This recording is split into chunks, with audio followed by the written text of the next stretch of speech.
शासकीय माध्यमिक आश्रमशाळा खैरखेडा येथील मुख्याध्यापक एसीबीच्या जाळ्यात।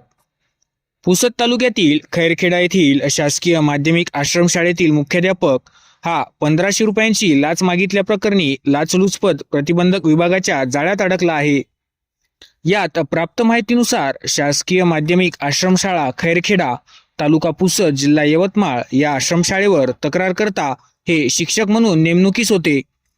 त्या तक्रारकर्ता शिक्षकाची वैद्यकीय बिल माननीय अप्पर आयुक्त आदिवासी विभाग अमरावती यांच्याकडून मंजूर झाल्यानंतर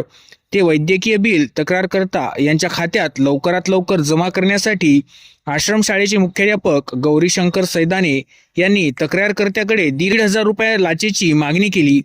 त्या मागणीवरून तक्रारकर्त्याने सदर मुख्याध्यापकाची तक्रार लाचलुचपत प्रतिबंधक विभाग यवतमाळ यांच्याकडे केली। त्यानंतर लाचलुचपत प्रतिबंधक विभागाने दिनांक 22 डिसेंबर 2025 रोजी सदर तक्रारीची पडताळणी केली असता आरोपी मुख्याध्यापक गौरीशंकर सैदाने वय 44 वर्ष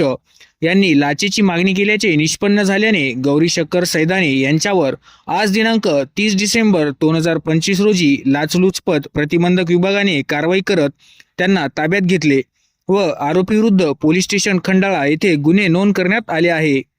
सदरची कार्यवाही माननीय श्री बापू बांगर पोलीस अधीक्षक अँटी करप्शन ब्युरो अमरावती परिक्षेत्र अमरावती, इंद्र शिंदे अप्पर पोलीस अधीक्षक अमरावती, पोलीस उपअधीक्षक जगदीश परदेशी अँटी करप्शन ब्युरो वाशिम व पोलीस उपअधीक्षक Abhay Ashtekar anti corruption bureau Yavatmal यांच्या मार्गदर्शनाखाली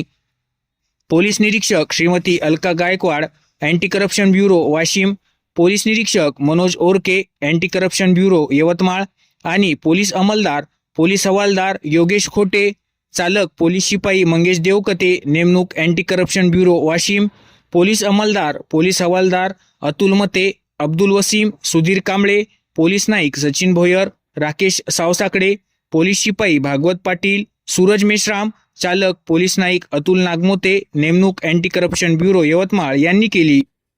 शासकीय लोकसेवकाने लाचेची मागणी केल्यास त्याबाबत अँटी करप्शन ब्युरो यवतमाळ या कार्यालयास त्यांचे दूरध्वनी क्रमांक 07232 24 4002 तसेच मोबाईल क्रमांक 89 75 89 10 64 किंवा टोल फ्री क्रमांक 10 64 वर संपर्क करण्याचे आवाहन पोलीस उपअधीक्षक अँटी करप्शन ब्युरो यवतमाळ यांनी केले आहे।